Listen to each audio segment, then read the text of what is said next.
And we'll go back now to David Spicer, who's at Rookwood Cemetery. 8 asylum seekers who died in the Christmas Island boat tragedy late last year are being buried there today. David, it's been an emotional time.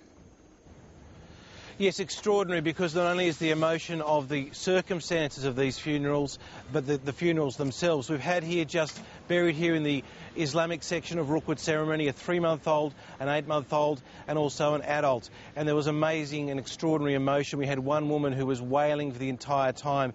And there was the circumstances where we had the asylum seekers who literally came on a bus after being flown in from Christmas Island. They greeted their relatives, they took part in the funeral service, and they were immediately put back on the bus to go back into detention. So we had also, after the funeral, the unusual, extraordinary situation of a media conference.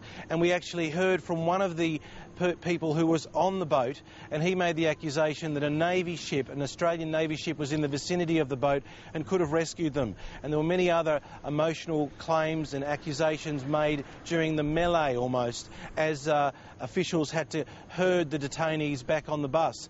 But the emotion started even before that, when we heard some comments from the local Social Justice Network spokesperson.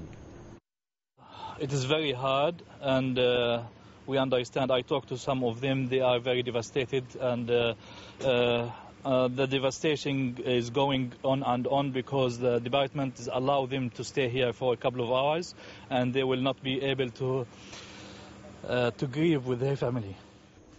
The funerals have also stirred a political debate about the use of taxpayers' money to fly family members from Christmas Island to Sydney.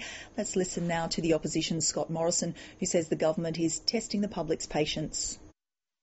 It's just a question of what is a reasonable request in these circumstances.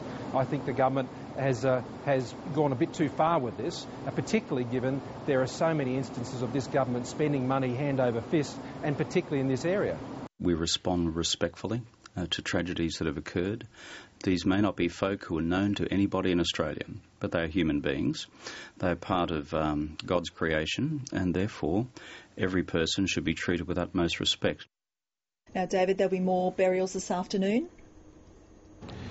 Yes, there'll be a further 5 funerals for people that drowned off Christmas Island of the Christian faith. That'll take place at a different cemetery, and also there remains a further 17 people who have not been identified. So this sorry saga still has a fair way to travel. David Spicer, thank you.